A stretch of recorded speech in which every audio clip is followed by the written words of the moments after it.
Good morning to everyone. Hope everyone is well and staying safe at this time. This is the first of 4 webinars that our friends at Lucidity are going to help us put on. Now, the backstory to this is I saw Tom and Renee speak about 9-10 months ago, and took a lot from that when I saw it. So I thought is one of the things as people come into 2021 and take a big deep breath that have survived 2020 and to look forward as to what they can do to improve their businesses going forward. So this webinar is around growth and the sort of strategy behind that. Other ones that are coming up over the next couple of weeks are there on your screen in front of you. So again, if there's any one of those that are of particular interest, then please make sure you book. In terms of those of you that are joining as a chief exec or an MD, then I'd perhaps draw particular attention to your finance teams and perhaps looking at the one on the 24th, because I think my experience is wherever the finance team is closely aligned with the strategy, it has better results. So be pleased to know that I'm now going to pass over to Tom and Renee to make introductions. Over to you, Tom. Brilliant, thank you very much. Morning everybody, and thanks for joining and thanks for your time today. My name's Tom McCarthy. I'm one of the founders of Lucidity. I've been in the tech space for a long time, driving a lot of growth through turnarounds. I'm non-exec and also advise at a growth fund, a venture fund. So I spend a lot of time talking about growth. And the examples below are the common denominator there. All of those examples are about putting in place a simple strategy, a growth strategy, and then making it happen. So I'm a firm believer in sort of keeping growth strategy simple, and I'll be sort of contributing to the talk today very much from a sort of practitioner, in a business driving growth. If I'll just hand over to Renee. Renee. Yep, good morning everybody. I've got a background in both industry as well as academia, and I'm currently the senior lecturer at the University of Sussex Business School. I'm also a CFO of Crunch, and I am a board advisor and a board member of a number of other companies. Looking forward to working with you this morning. Great, thank you. So what we'll do, folks, is I'll pick up the first slot. I get the homework slot. And I'll talk through a number of sort of simple frameworks to just help you think about growth before sort of getting into planning. I'll hand over to Renee, who will help sort of talk about how to assess strategic options and decide what to do. And then towards the end, I'll get into some practicalities around sort of strategy and growth execution, what works and sort of what doesn't. And then right at the end, what we'll do is Malcolm will chair a discussion around the poll results, which I imagine will be quite interesting, and then also any other Q&A. So please submit questions throughout the talk, because they'll be picked up at the end. So first of all, there's always a little bit of homework to do before thinking about a growth plan and growth strategy. So I'm going to skim through quite quickly 4 tools or approaches to help you think about things in a structured way. So the first thing, how to consider in a structured way what's going on around your business. Second thing with porters is how to judge profitability in a marketplace, the marketplace you're in at the moment or a marketplace you might be thinking about entering. Next, I'll touch on revenue segmentation, which is more of a mindset than a tool in terms of what to focus on and what to ditch. And then lastly, SWOT, which is a simple tool that most people have probably heard about, and I'll just touch on how to use that in a good way. So the first thing is a framework to sort of consider what's going on around your business, because this should influence your thinking around threats and opportunities. And that's the sort of key way I use this tool. So PESTLE is a tool to carry out external analysis. Very simple 6-box model. What's going on politically in terms of governments, elections, international relations, trade relations, etc.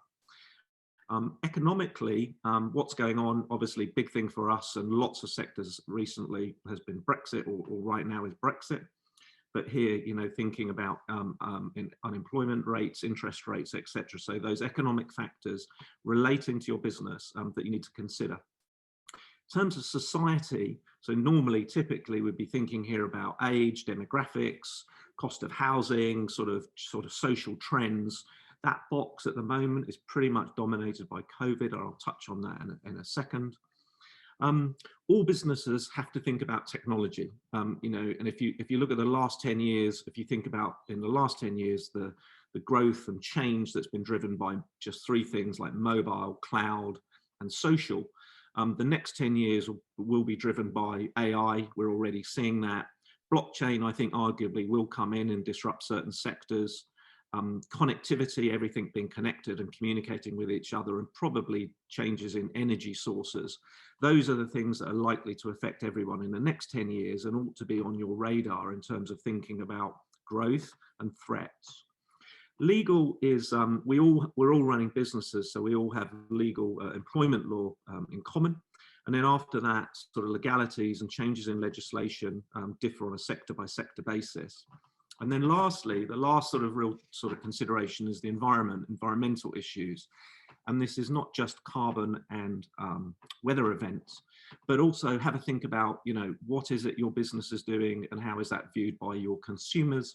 What is your business up to? And also how do your employees feel about that? So PESTLE is actually quite a simple model. It's good to do as a team because it to work as a team and brainstorm what these things are. And so what we'd expect to see is half a dozen things, the important things in each of these key areas. You know, for us, we're a software business, you know, so this is going to differ sector by sector. Manufacturing business, obviously having different factors going on around it. And actually a really sort of current example is like, think about a gym and a leisure center, you know, and they've been sort of significantly hit by COVID. But actually then if you look at sort of technology trends, a number of them have moved quite rapidly in sort of digitizing their brands and offering and services. And there's a very large example out there of something like Peloton, you know, who have leveraged technology to provide their services in a very different way. So that's a small example of how to use PESTLE in a structured way to consider what's going on around you. The next tool quickly is Porter's 5 Forces, which is all about how to judge profitability. And I sort of ignored Porter's for years until I had the penny drop. It's all about profit. And so there are 5 things that Porter's helps you look at, 5 forces with any market. So think about the market you're in at the moment. You know, how much competition is in that marketplace? Are there lots of them? Are they really big, ugly ones? And how much growth is going on? Because the reality is, no matter how you paint your product, if there's not a lot of growth going on, there's not much to share amongst all the competitors. And there's not a lot you can do about that. How easy is it to differentiate? Now, all of these things impact profitability because you might have to get into a price war, you might have to do some expensive product development, or you might have to increase advertising. And that's where the level of competitiveness in your sector obviously has an impact on your bottom line. The second sort of area we'll look at and to consider is new entrants. So is someone in China going to come up with a new process that could sort of take you out? In our world, in the software industry, you know, the fear is always there's a teenager sat in a bedroom going to write some code that's going to disrupt and eliminate your product or service. That's our big fear. Or is someone in a tangential market going to change their product and all of a sudden there's a new entrant in your space?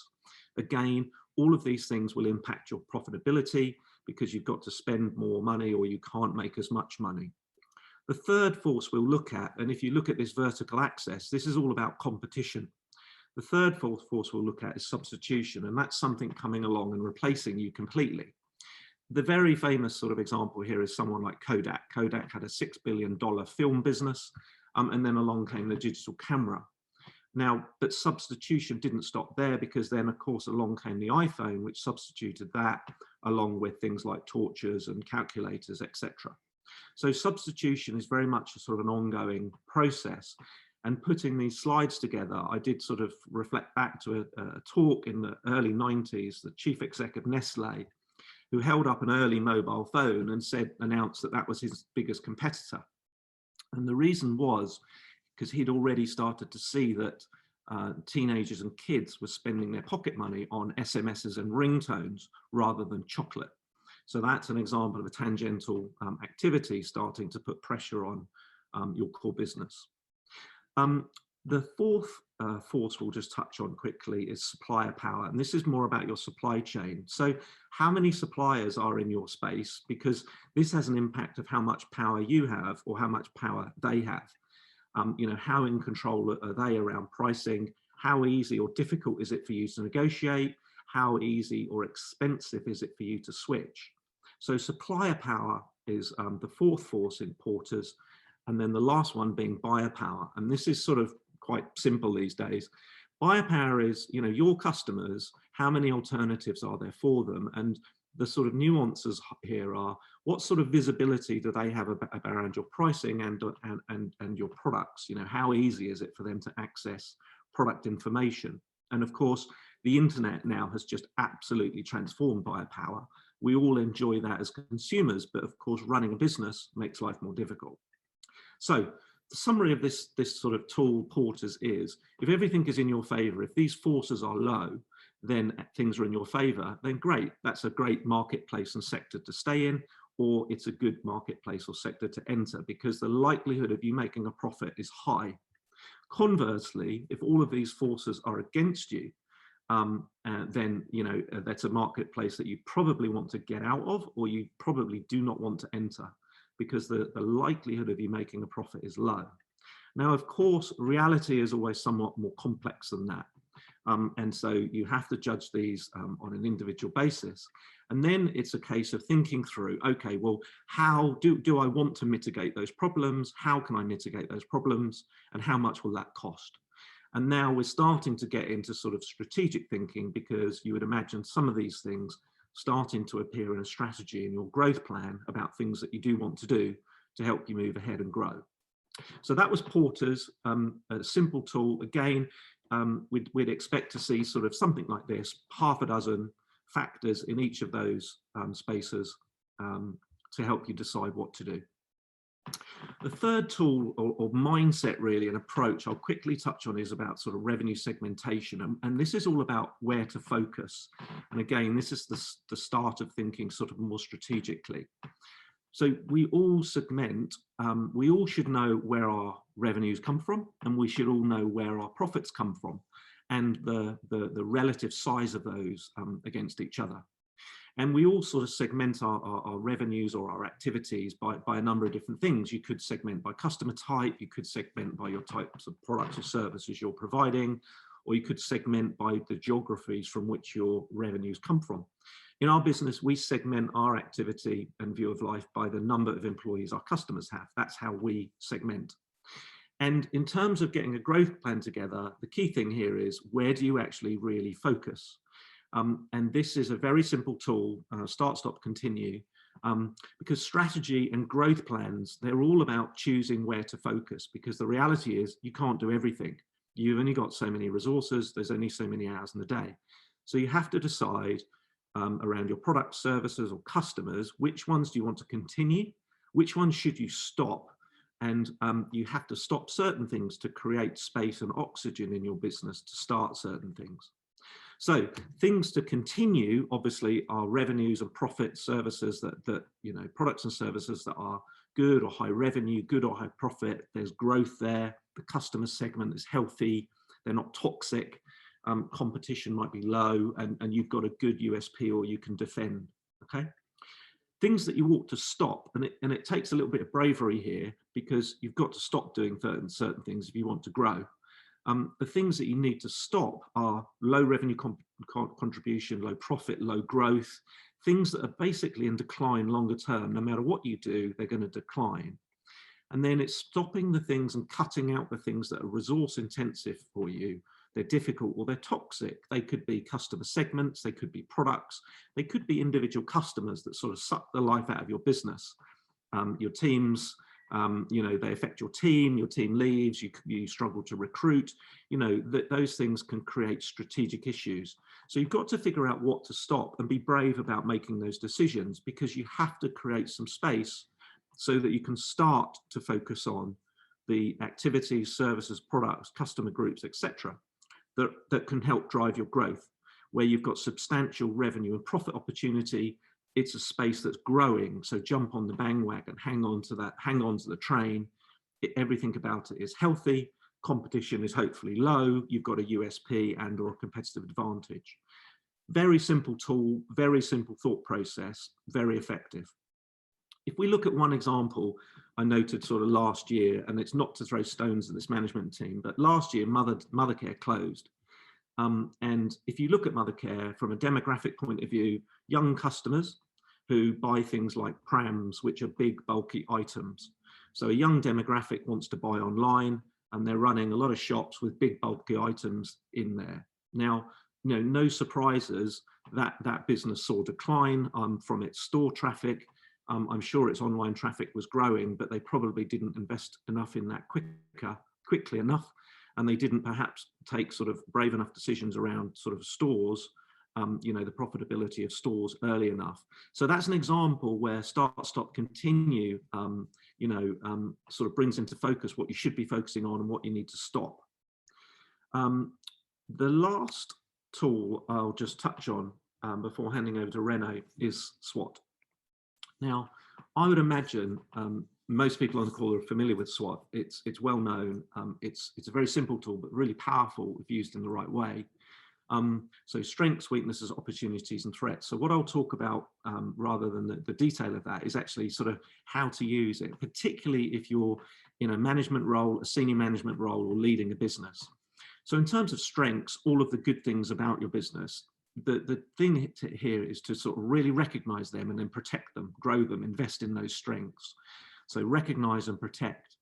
In terms of the weaknesses, personally, if I'm chief executing something, I spend a lot of time in that box because those things can be quite difficult problems. And as a chief exec, you can cut through those things with authority that other people might struggle other people might struggle to drive change. So, you know, that might be difficult products, difficult activities, particular business issues. So chief execs and leaders should sort of spend some time in that box to remove those problems. Opportunities, you know, it's easy to come up with a big list of opportunities, and that's great. But then good or best practice is to really focus down on a couple of things, really focus on those things and invest in them. It's a mistake to try to do too many things and spread investment across too many things, and none of them will be successful. So in the same way you have to be brave about stopping things, you've also got to be brave about investing in just one or two things. And I'll come to a business example of that in a second. And then lastly, in terms of threats, you know, as the saying it goes, hope's not a strategy. Don't ignore those things. You have to avoid or mitigate threats, anything in that box. To make sure you're looking after your business. So I'll wrap up now with just to try to sort of bring some of those things together, and particularly a SWOT. And I'll look at a small business called BSO that we worked with a number of years ago, and I think is an interesting example about SWOT and strategic focus. So going back a few years, these guys are a data networking business, and they started off when we started working with them. They were like 8 people, 2 guys in London, really sharp commercial guys, 6 really talented engineers in Paris. And they're in the data networking space. So they're up against businesses like BT, AT&T, NTT in Japan, some of the biggest companies on earth by employee size.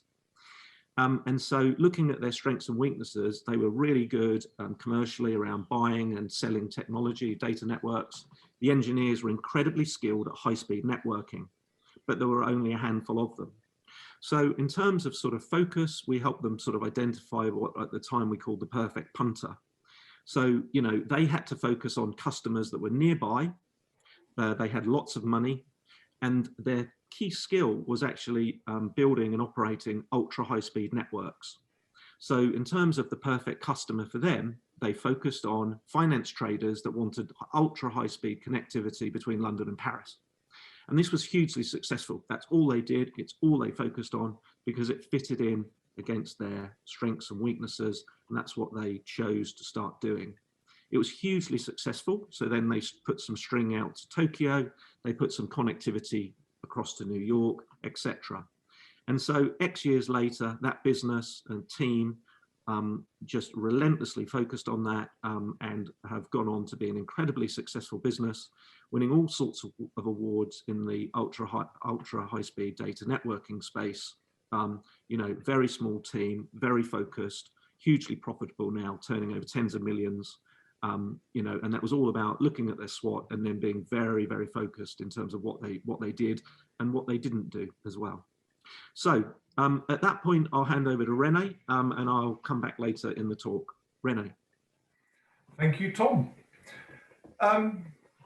It's almost at this time, at this point in the whole process, worth to almost stop and almost make yourself a cup of tea, because the analysis that you have done, both external of your marketplace as well as your own internal organization, resulting in your SWOT, then needs, as Tom started doing already, then needs interpreting. And for that, given all the work that you have put in, that's an important sort of point in this whole process, and it is really worth to sit back a bit and say, right, what is this overview telling me? What is all of this analysis that I've just done really telling me? That what are our genuine strengths? And not strengths that you think you're sort of good at doing, but actually in a competitive context. If your competitors are actually much better than you are, is it really a strength? Weaknesses, have we, as Tom already said, have we genuinely been sort of honest about the weaknesses that we have in the company? Have we genuinely listed them in our SWOT? And the same with opportunities and threats. Have we really looked at the market critically and recognized, even if we have recognized that actually the markets or the segments that we're in actually are not growing that much, or actually perhaps are in decline, but there are other markets that are growing. Have we actually recorded that? Is that on that SWOT? And the same with threats as well. If there are certain technological or environmental developments that are taking place that actually have or are compromising the business that we're currently running, are they on there? And so is it a really honest overview of your whole business and the space that it is operating in? So once we've done that, we then need to move on to the next stage. Is then this kind of say, okay, well, what is against that backdrop of realism, what do we really want to achieve? What are our SMART objectives? And they need to be smart because we need to be able to measure them, for one. Just saying, well, we want to sort of grow a bit in the next few years, that doesn't really help with identifying concrete things you need to do to actually achieve that. So you need to list a small number of objectives that are specific in their own right. You can actually measure and see how well you're performing towards that. Are realistic too. It's one thing to be bold and to be ambitious, but also in order to not only continue to motivate yourself to achieve them, but also the rest of your organization. And they also need to be realistic and attainable, therefore clearly relevant. And of course, lastly, time bound. I want to achieve something by a certain date. They also need to be objectives and not just a tactic. So just, if you like, at that sort of more strategic level, saying, well, I want to grow my Facebook likes or followers or whatever, that is clearly a tactic to achieve something. And it might be brand awareness, or it might be sales or new clients in a new segment. And I've given a few examples there at the bottom, which you'll all recognize, particularly in the current context, are sort of relevant, but also are things you could actually measure. And it could be about market share or sales, or indeed just sort of getting back to break even, or indeed profitability. And I've seen already in the results of the poll that most of you are looking indeed at growing your business, which is absolutely fantastic. So moving on, so once we have those objectives, and again with our SWOT as a foundation, we then need to work out what is the strategy that actually is going to help us achieve those objectives. And in an ideal way, what we want to do is, rather than betting on one particular horse or one particular strategy, wouldn't it be nice if actually we had developed 2 or 3, ideally, alternative strategies to achieve the same set of objectives, so that when we sort of come to picking the right one, we actually have a choice. We actually have approached this from different directions. And as you will see, there's a really lovely model that can help us with that, but often there is more than one way in which we can achieve our objectives. So listing those is really important, and then clearly we need to evaluate them.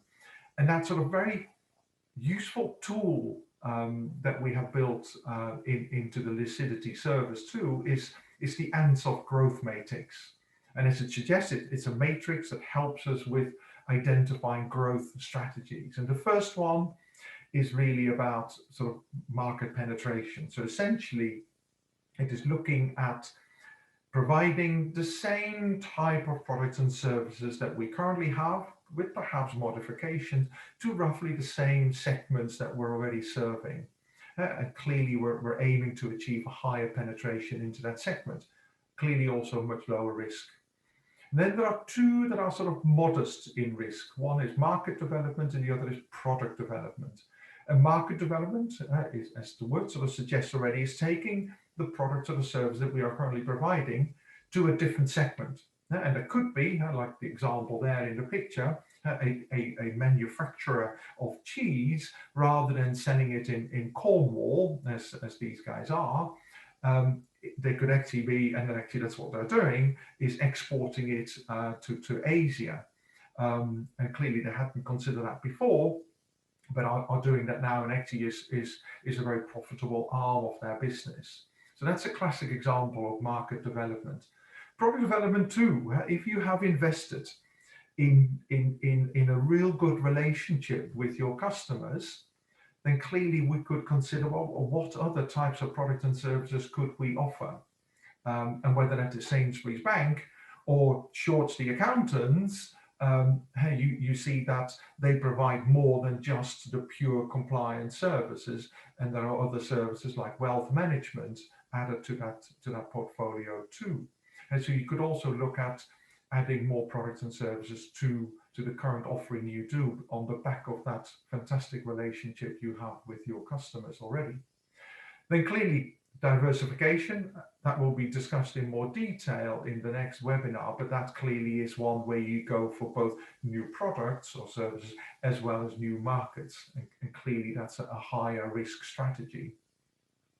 So once we got our 2 or 3 alternative strategies to achieve all of these objectives, that's presented here on that slide, where each column it represents an actual strategy, and it utilizes the analysis that you have done. So it makes reference to certain opportunities in the marketplace that you had sort of unearthed or uncovered, or certain threats, or certain strengths of your businesses, or certain weaknesses. So it's actually grown from your analysis. And so you got those 3 alternatives. We then need to, again, almost make ourselves a cup of tea again for the second time and evaluate each one of them, because we got to make a choice. And that takes us to the next step in this process, and that is the SAFE analysis, which is an acronym for suitability, acceptability, and feasibility.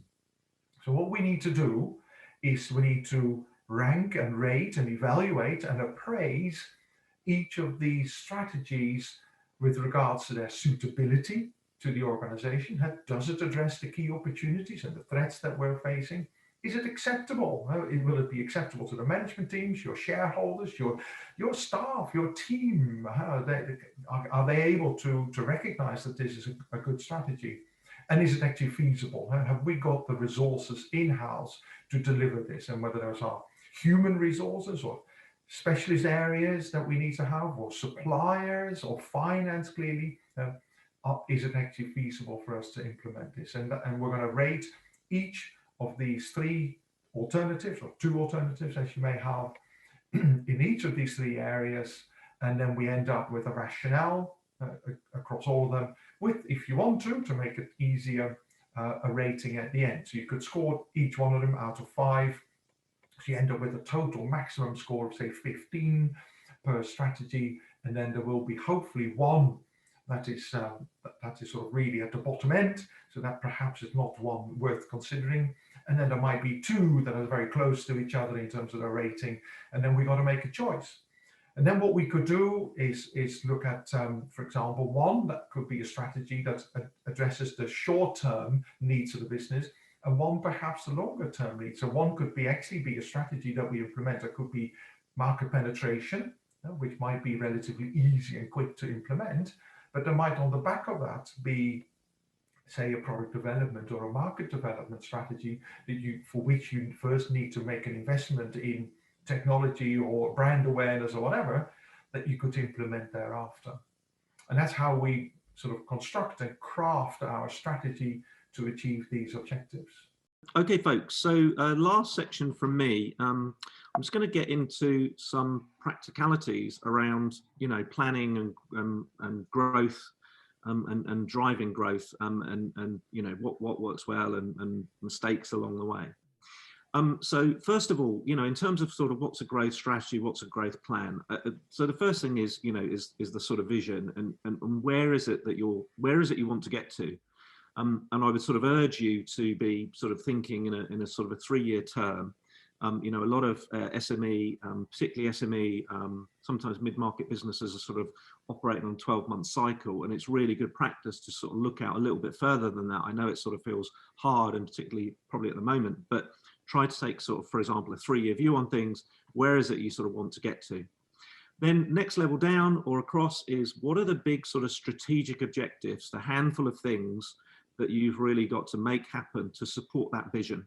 Okay, we would expect to sort of see 3 to 6 of these things, probably below 3, less than 3. You might not have thought hard enough. If you've got more than 6 or 7 strategic objectives, you're probably trying to do too much.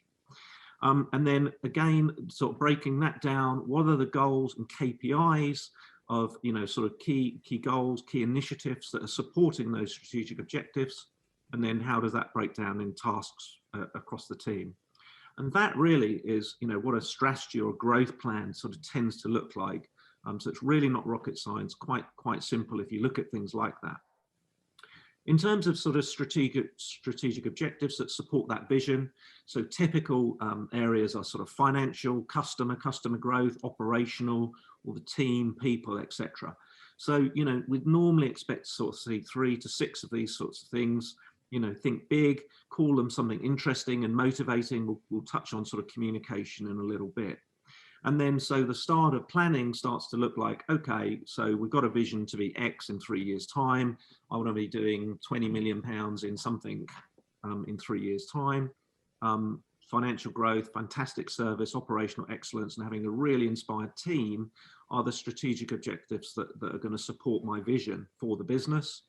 And then we start to sort of go down a level, as I said. So underneath financial growth, what does that look like? Well, actually, we really need to increase revenue by 3 million. We're going to hold ourselves to profitability of 25% across all products. And we're going to go for 40% market share by, March 21 or 22, 23, whatever that year is. So goal setting is an important thing to get right. Rene touched on it in his talk. So good practice around goal setting is here. So 15 million turnover by 2025, 75% of revenues recurring by 2025, or, folks, we're going to put ourselves into be Times Top 100 SME in 2022. So this is good practice because it's clear, it's concise, numbers, timings, deadlines, owners. Everyone can see what those things are and get behind them. Sort of bad practice are these sorts of things like, okay, we're going to have a change program, we're going to redesign the team, or we're going to have a marketing plan. And this is not good practice because, as you can see, these things are vague, slightly ambiguous, timing's not clear, success isn't clear.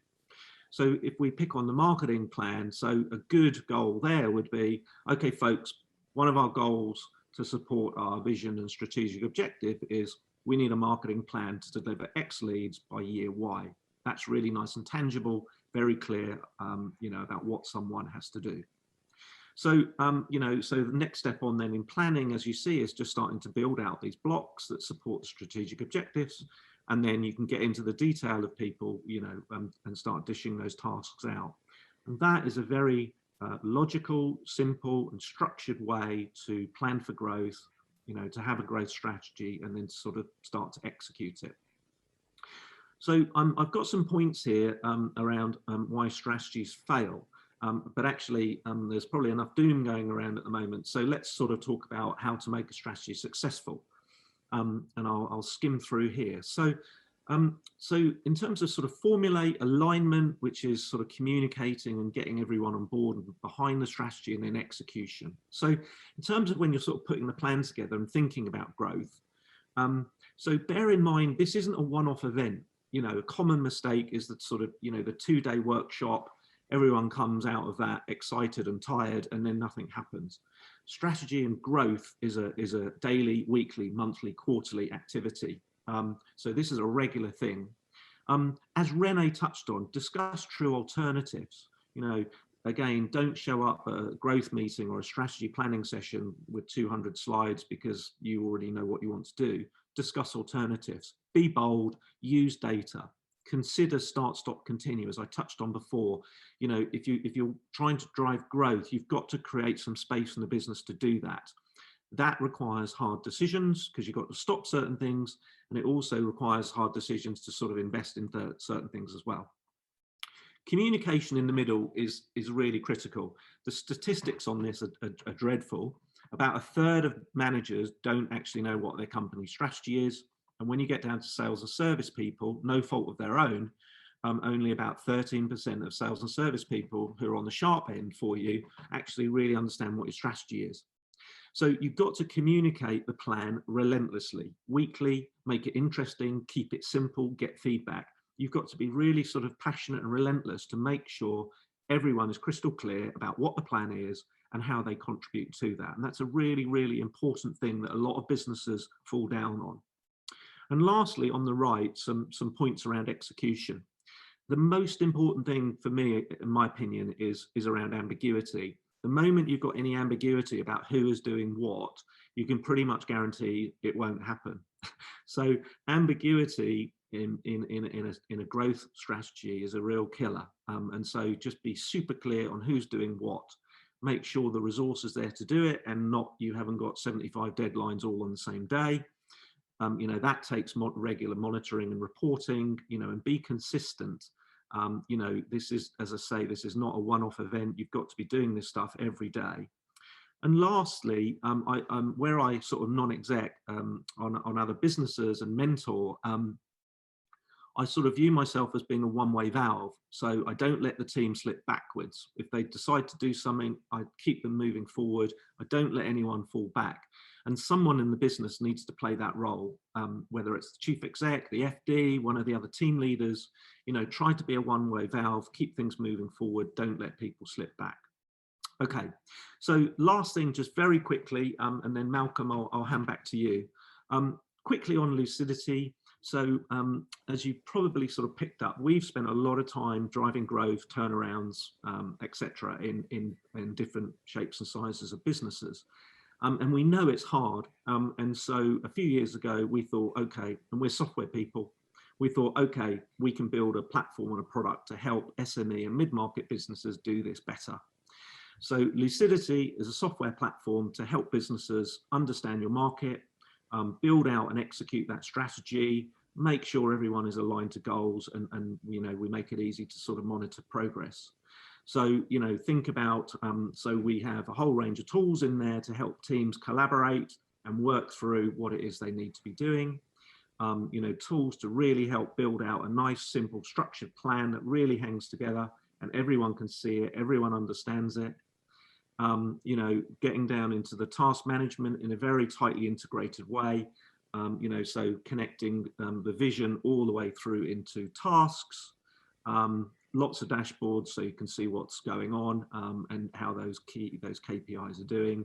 And then lastly, we're really passionate about the communication of strategy within a team, and we know that takes a lot of time and effort, so we've automated some of that as well. So that's who Lucidity are. That's where we fit into life. Shorts have been a customer of ours. So the background, as Malcolm touched on, Shorts actually have been a customer of ours for since I think the middle of last year. You know, and here we are with them today. We work with all sorts of businesses in terms of sectors. We're very sector agnostic. In the middle there, that's just a really fascinating snapshot of what our customers are up to. It's all about growth. All of our customers are driving growth and managing growth as well as they can, and we help them do that, and we're fascinated by that. And then lastly, on the right there, we have teams and businesses all over the place using the platform because we naturally support collaboration.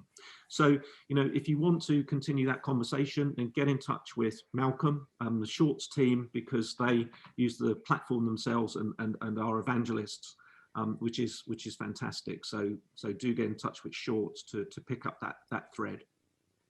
So Malcolm, at this point, I'll hand across to you and see whatever the poll results are saying. Okay, thanks a lot, Tom. Thanks, Renee. Really interesting presentations, and hopefully people have taken a lot from it so far. And then in terms of just saying what, following from what Tom's has said, yes, we've been using Lucidity since the middle of last year. I think the big thing for me was, like many people on the call, been using things like 90-day plans, been trying to set a strategy in place, but essentially you come up with it and then it's very difficult to execute it. So I've tried it on a few of the teams I look after directly, and we've seen noticeable results in terms of being able to progress the strategy we all agreed on in a much more efficient way, which we'll touch on nicely with some of the poll results. So moving on to the first question then. So it was around what sort of year-on-year growth people were talking about. So the interesting thing for me is, as I mentioned at the start, I saw a very similar presentation from Tom and Renee 10 months ago, or probably 9-10 months ago, and this was shortly after the first lockdown had kicked in.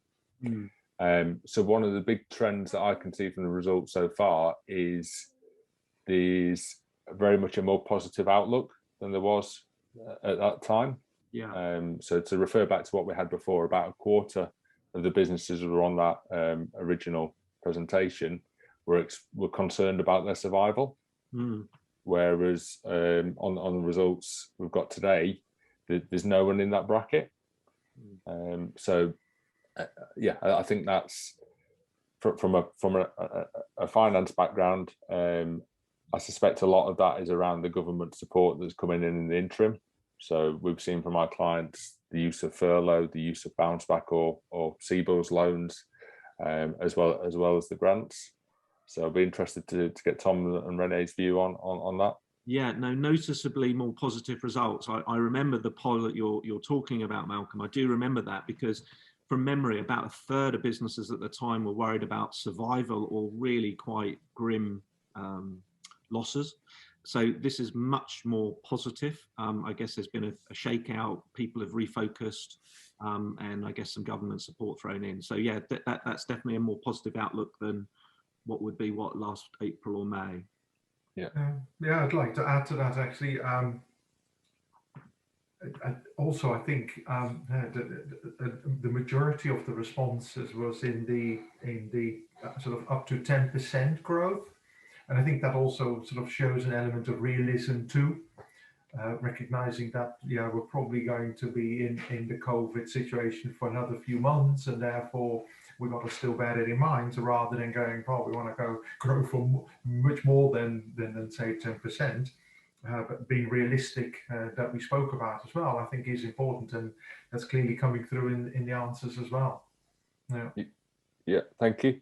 So I think the other thing for me is I noticed from the sort of participants on the call, there are a few people I know from the same business. So I think after the call it'd be interesting just to check with your friend, make sure on that question in particular you've come up with the same answer, because I think if not, then I think Tom's point on communication is probably a very good one.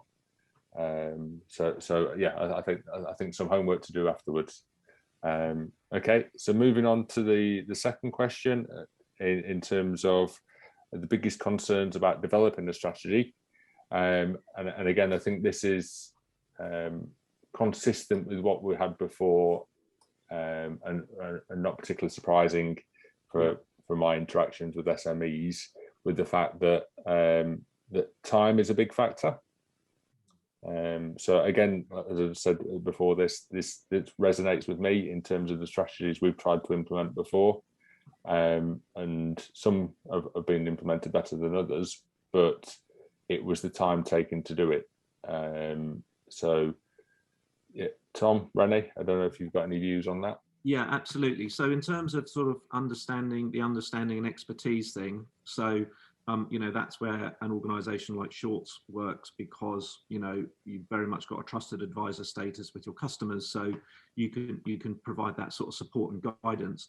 The time thing is a really interesting point, and I sort of feel strongly about this. So you know, going back to that start, stop, continue thing, that's one aspect of this. So what you'll find is if you get into that and you stop doing the activities that are just not good for your business, hey ho, you instantly get a lot of time back that you can focus on growth activities. So that's one thing.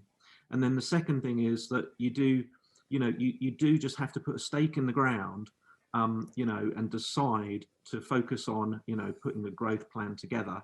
And you will very quickly, as I say, you'll very quickly get into a virtuous circle rather than a vicious circle of wasting time and energy on and resources on things that don't make any difference.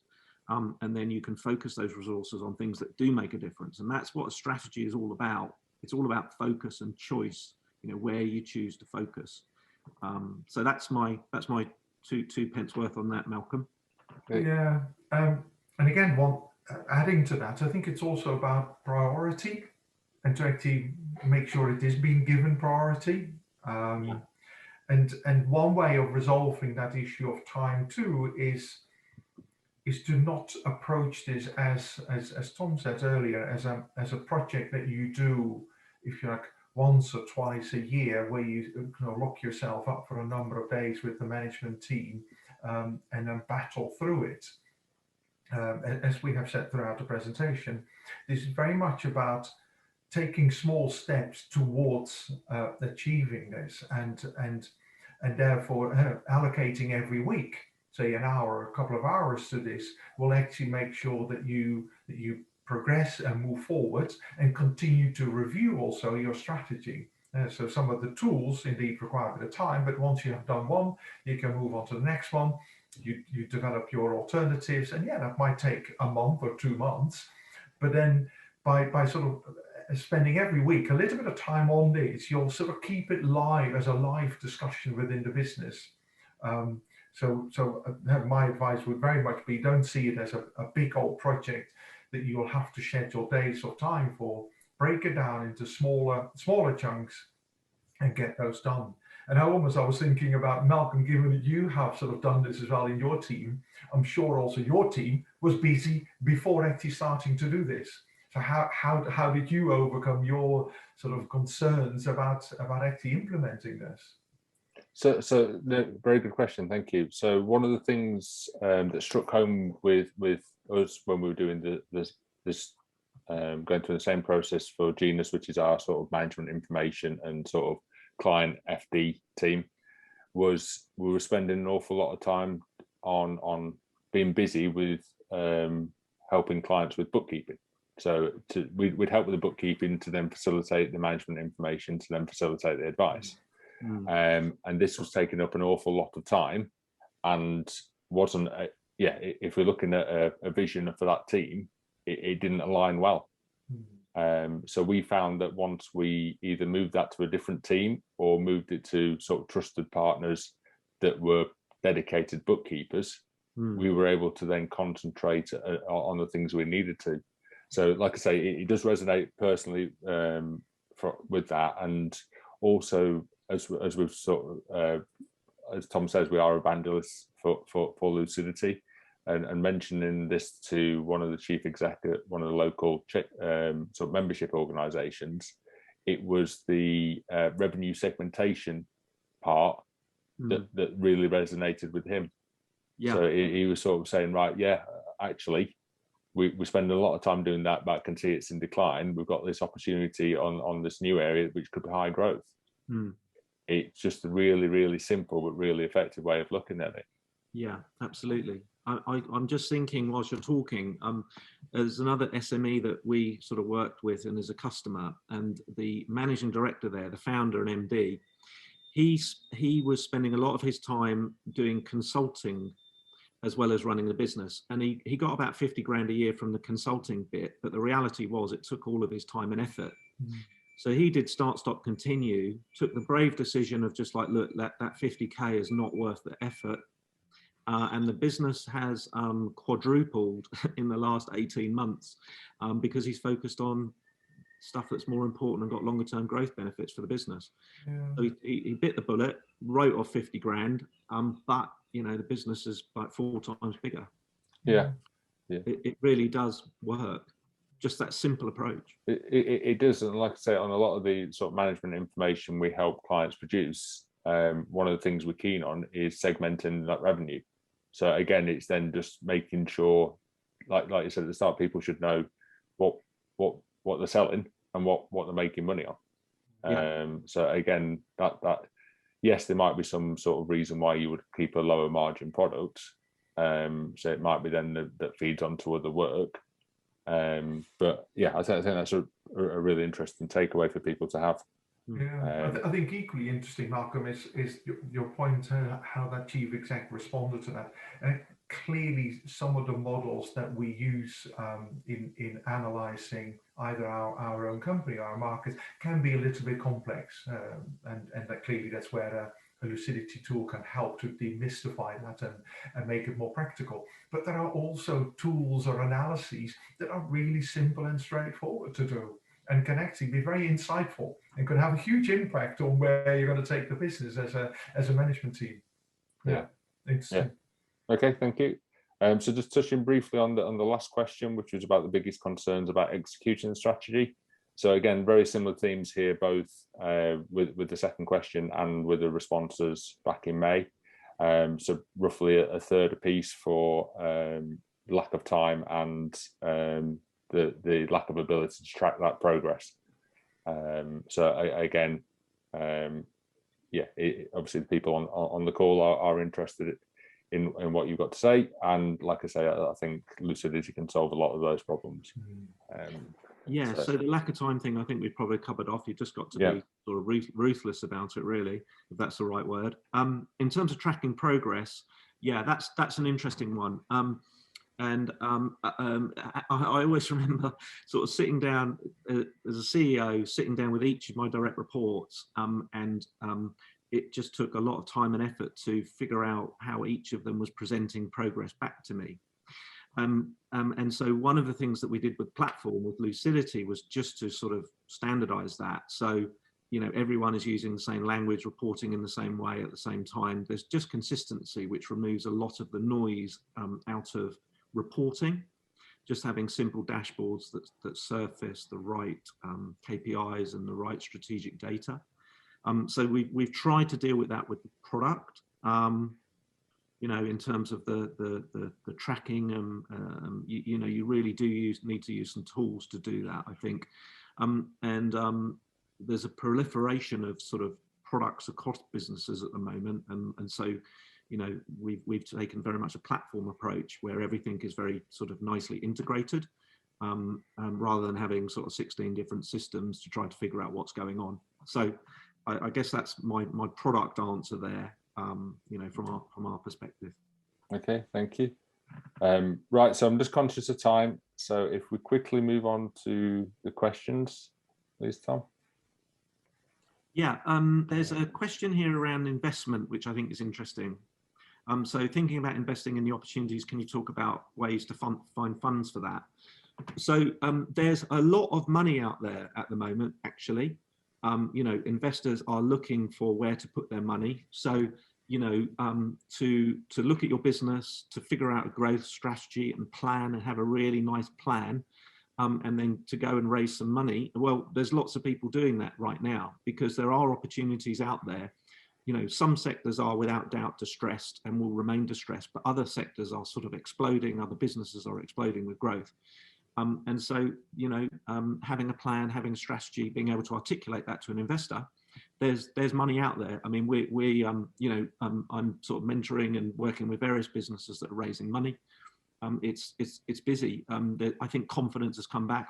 We were having just a conversation yesterday with a fundraiser, and he was saying that confidence is back and money is looking for a home. So don't think that there's not money out there. If you need investment to drive growth, it is out there. You just need a good plan. Yeah, and I'd sort of second that in terms of the work that our corporate finance team do. So essentially, since probably the third quarter of last year, it's money's been freed up and it's been buoyant. So essentially, they're expecting a lot of deals to complete in the next few months, and subject to some of the tax changes as well. There might be further ones before any budgets in the future, especially around sort of capital gains tax increases. I'd like to say thank you very much, not only to my fellow panelists who has obviously done the majority of the work here today. So thanks once again for a great presentation. Pleasure. Thanks. Pleasure. Thank you. Thank you. Thank you to everyone who's joined us today. I hope you found this interesting. Final thanks go to Megan and Joe, who are respective marketing leads at Lucidity and Shorts, for keeping the three of us on track.